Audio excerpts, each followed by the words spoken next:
ને અમારી ઉત્તરાયણના તહેવારમાં અમે અવારનવાર આવા દર વર્ષે ઉત્તરાયણ પરથાવીએ ને એમાં અમારે દેશવા પાથરીને અમે 4 ડગલા હાલીએ કોઈને કંઈ ધકતા નથી ને આવો અમારું કારણ બાપા હાલવાનું અમારા આવો માતાજીની કૃપાથી એમાં કંઈ દર્શન અમને દે છે, કોઈને વાંધો નથી આવતો. એ રીતે અમે હાલીએ. એટલા પગલાં મેલીને દેટવાના ટેંડા એકલા પાથરીએ 4 ફૂટમાં 5 ફૂટમાં ને પછી 4 પગલાં હાલીને નીકળી જવાનું. કેટલા વર્ષથી આ પરંપરા છે? આજ વર્ષોથી બાપ દાદા વખતથી અમારા વડવેરા પણ એ રીતે હાલતા. કોઈ એ રીતે એમને ચાલુ શીલો છે અમારો ને અમને આનો માધ્યમ છે, સત છે માતાજીનું. અમારો ચાલુ હોય એમાં અમે 100-150 માણસો હોય બધી હાલીએ. જવાન પણ હાલે ને બુઢાઓ પણ હાલે. 25 વર્ષની ઉપરના જ બધી હાલે. હા.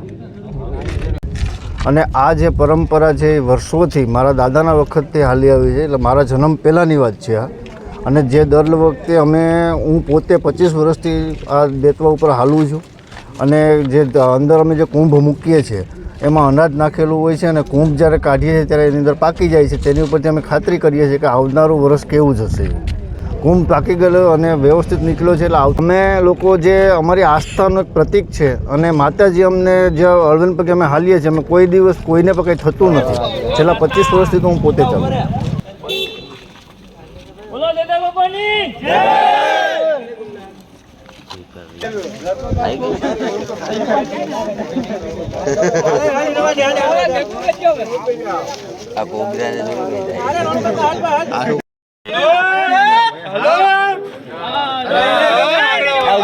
ઉભરે છે ભાઈ. હા ચાલુ હાલ આવવા બ્લર થઈ ગયું.